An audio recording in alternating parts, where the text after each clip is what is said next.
Have you ever wondered why Bonemold always looked just a little off? Maybe a little weird?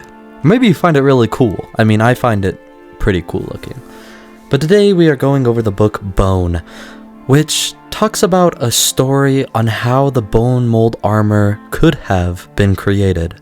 Anyways, sit down, relax, and enjoy the story. It seems to me, said Garaz, thoughtfully looking into the depths of his flin, that all great ideas come from pure happenstance. Take, for instance, the story I told you last night about my cousin.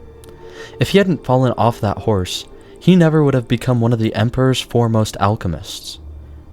It was late one Midos night at the King's Ham, and the regulars were always especially inclined towards philosophy. I disagree, replied Zamora, firmly but politely. Great ideas and inventions are most often formed slowly over time by diligence and hard work.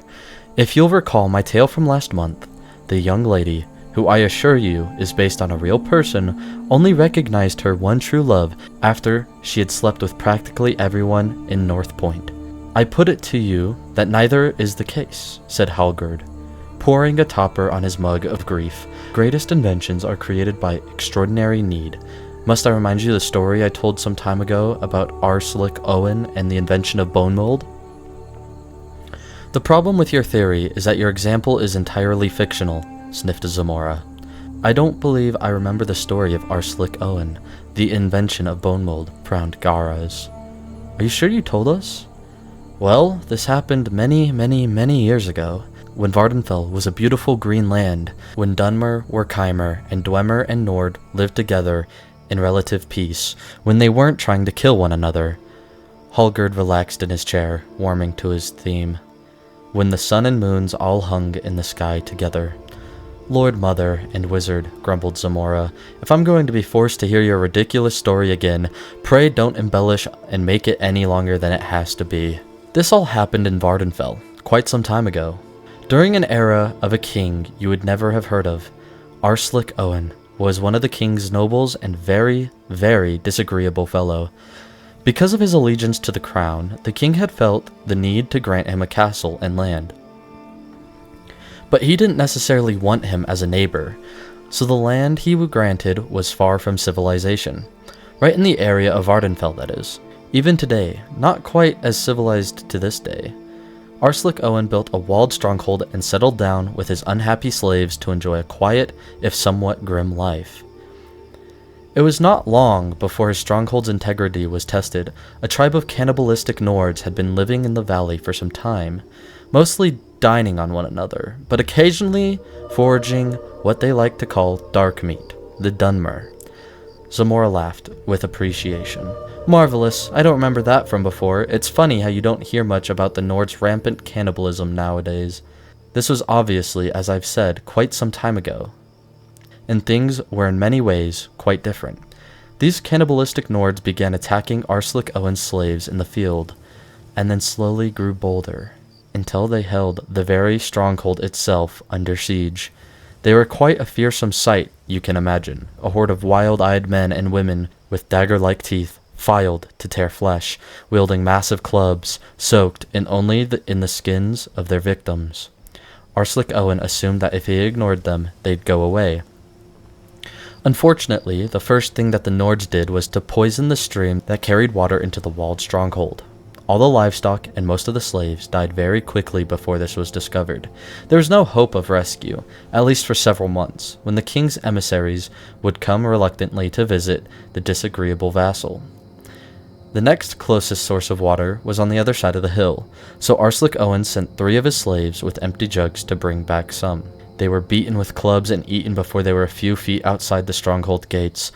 The next group he sent out, he gave sticks to defend themselves. They made it a few feet farther, but were also overwhelmed, beaten, and devoured. It was obvious that better personal defensive was required.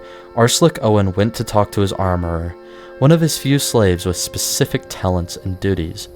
The slaves need armor if they're going to make it to the river and back, he said. Collect every scrap of steel and iron you can find, every hinge, knife, ring, cup, everything that isn't needed to keep the wall sturdy, smelt it, and give me the most and best armor you can, very quickly. The armorer, whose name was Gorkith, was used to Arslick Owen's demands, and knew that there could be no compromise on the quality and quantity of the armor, or the speed at which he worked. He labored for 30 hours without a break, and recall without any water to slake his thirst as he struggled with the kiln and anvil, until finally he had 6 suits of mixed metal armor. 6 slaves were chosen, clad in the armor, and sent with jars to collect river water. At first, the mission progressed well. The Nord attacked the armored slaves with their clubs, but they continued to march forward, warding off the blows. Gradually, however, the slaves seemed to be walking uncertainly, dazed by the endless barrage. Eventually, one by one, they fell. The armor was peeled from their bodies, and they were eaten. "The slaves couldn't move quickly enough in that heavy armor you made," said Arslick Owen to Gorkith. "I need you to collect all the cadavers of the poisoned livestock, strip their skin, and give me the most and best leather armor you can, very, very quickly." Gorkith did as he was told, though it was a particularly repulsive task given the rancid state of the livestock. Normally, it takes quite a time to treat and cure leather, so I understand, but Gorkith worked at it tirelessly, and in half a day, he had 12 suits of leather armor. 12 slaves were chosen, clad in the armor, and sent with jars to collect river water. They progressed at first much better than the earlier expedition. 2 fell almost immediately, but the others had some luck outmaneuvering their assailants, while deflecting an occasional blow of a club. Several got to the river. 3 were able to fill up their jars, and one fellow very nearly made it back to the stronghold gates. Alas, he fell and was eaten. The Nords possessed a remarkably healthy appetite. "What we need before I completely run out of slaves," said Arslick Owen thoughtfully to Gorkith, "is an armor sturdier than leather, but lighter than metal." The armorer had already considered that, and taken stock of materials available. He had thought about doing some with stone or wood, but there were practical problems with demolishing more of the stronghold. The next most prevalent stuff present in the stronghold was skinned dead bodies, hunks of muscle, fat, blood, and bone. For 6 hours, he toiled relentlessly until he produced 18 suits of Bonemold, the first ones ever created. Arslick Owen was somewhat dubious at the sight and smell, but he was very thirsty and willing to sacrifice another 18 slaves if necessary. "Might I suggest," Gorkith inquired tremulously, "having the slaves practice moving about in the armor here in the courtyard before sending them off to face the Nords?" Arslick Owen coolly allowed it, and for a few hours the slaves wandered around the stronghold courtyard in their suits of Bonemold. They grew used to the give of the joints, the rickety backplate, the weight pushed onto their shoulders and hips. They discovered how to plant their feet slightly askew to keep their balance steady, how to quickly turn, pivoting without falling down, how to break into a run and stop quickly. By the time they were sent out of the castle gates, they were easily, very nearly, almost amateurs in the use of medium-weight armor. 17 of them were killed and eaten, but one made it back with a jar of water. "It's perfect nonsense," said Zamora, "but my point is still valid even so. Like all great inventors, even in fiction, the armorer worked diligently to create the bone mold." "I think there was a good deal of abstinence as well," frowned Garaz, "but it is an appalling story. I wish you hadn't told me." "If you think that's appalling," grinned Halgard, "you should hear what happened next." "What do you mean the story gets more appalling?" Garaz was incredulous. "How in Boethiah's name could it get more appalling?" "It's a ruse," Zamora scoffed, ordering 2 more mugs of grief and a glass of Flynn for Garaz. "How much worse can a tale get which prominently features cannibalism, abuse of slaves, and the regular placement of rotting animal carcasses?" "Don't you dare me," growled Halgard, annoyed by his listeners' lack of appreciation for his prose styling. "Remind me, where were we?" "Arslick Owen is the owner of a stronghold under siege by savage cannibalistic Nords," said Zamora, keeping a straight face. "After a lot of deaths and several unsuccessful attempts to get water, he had his armor with the unlikely name of Gorkith outfit his slaves with the first ever bone mold armor.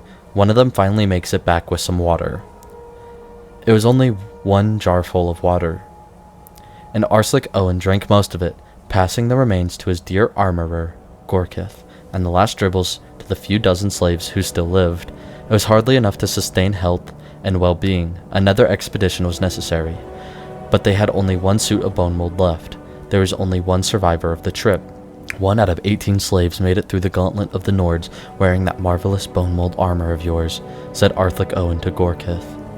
And one can only carry back enough water for one. Therefore, mathematically, as we have counting you, me, 56 remaining people at the stronghold, we need armor for 54. Since we already have 1, you will need to make 53 to make the total. That way, 3 will make it back with enough water for you and me and whoever's in best condition to partake. I don't know what we'll do after that, but if we wait, we won't have enough slaves to fetch even a couple of days' worth of water. I understand, whimpered Gorkith, but how am I going to make the armor? I used all the livestock bones to make the first batch of Bonemold.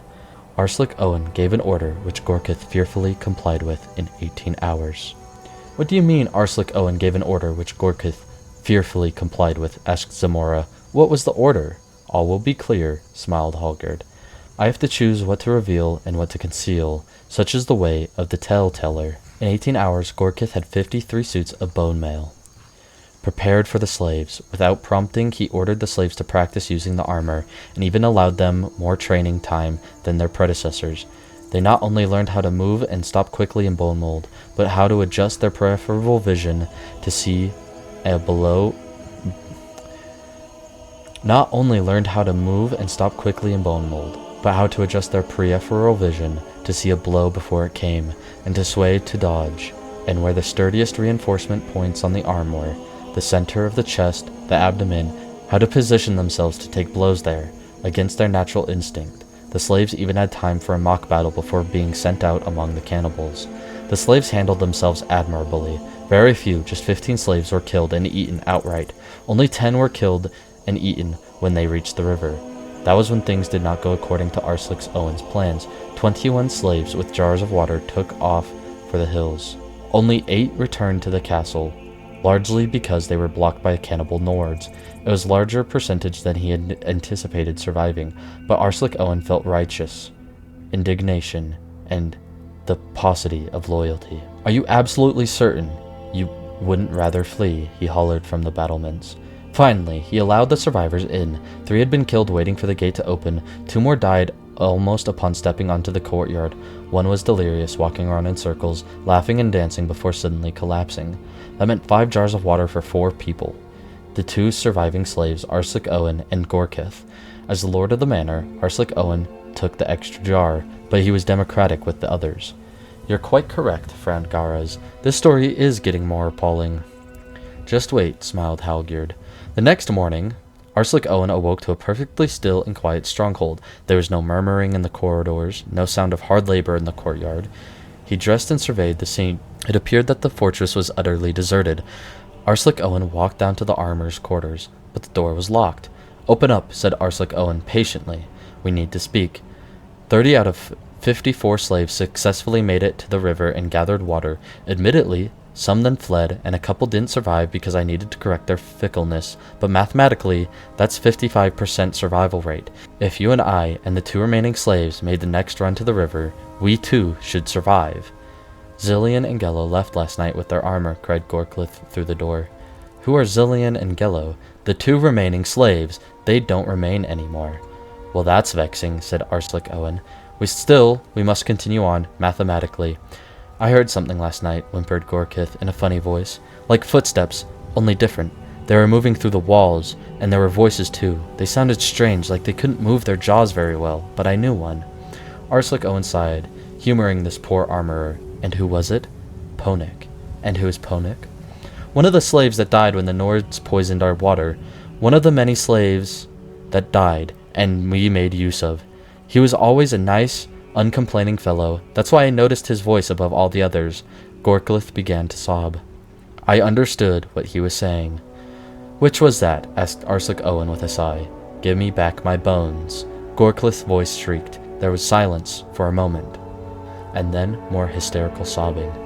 I saw that coming, laughed Zamora. There was nothing more to be done with the armorer for the time being. So Arthlic Owen stripped one of the dead slaves of his suit of Bonemold and put it on. He practiced in the courtyard, impressing himself with his natural comfortably with medium-weight armor. For hours he boxed, feinted, dodged, sprinted, skipped, jumped, and generally carvoted about. When he felt tired, he retired to the shade and took a nap. The sound of the king's trumpet woke him with a start. Night had fallen, and for a moment he thought he had been dreaming. Then the alarum sounded again, far in the distance but clear. Arslic Owen leapt to his feet and ran to the ramparts. Several miles away, he could see the emissaries and their vast and well-armored escort approach. They were there early. The cannibal Nords below looked at one another with concentration. Savages they might be, but they knew when a superior force was approaching. Arslic Owen joyously dashed down the stairs to Gorklith's chamber. The door was still locked. He beat on it, cajoling, demanding, threatening. Finally he found a key, one of the few scraps of metal that had not been smelted days before. Gorklith appeared to be sleeping, but as Arslic Owen approached, he noticed that the armorer's mouths were wide open, and his arms were folded unnaturally behind his back. On closer inspection, the armorer was obviously dead. What was more, his face and whole body were sunken like an empty pig's bladder. Something moved through the walls, like a footfall, only squishy. Arslic Owen expertly and gracefully turned to face it, completely in balance. At first it seemed like nothing more than a bubble expanding through one of the cracks in the stone. As more of the flesh-colored gelatinous matter emerged, it more clearly resembled part of a face, a flaccid, almost shapeless face, with a low brow and a slack, toothless jaw. The rest of the body oozed out the cracks, a soft bag of muscle and blood behind Arslic Owen and to the side. There was more movement, more slaves welling up through the cracks in the stone. They were all around him, reaching out. "Give us," moaned Ponik, his tongue rolling about his hanging jaw. "Give us back our bones." Arslic Owen began to rip off his bone mold, throwing it to the floor. 100 figures more pooled into the small chamber.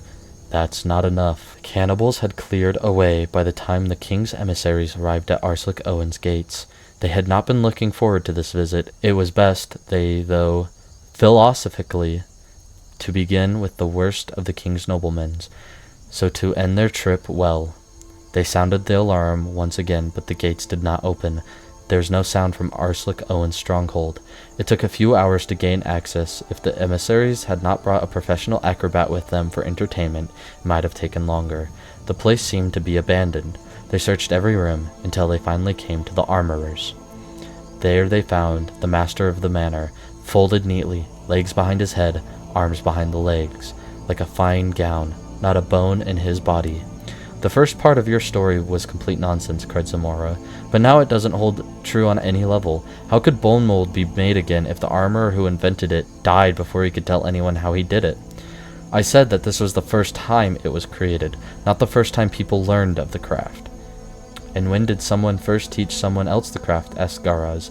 "That, my friends," replied Halgerd with a sinister smile, "is a tale for another night."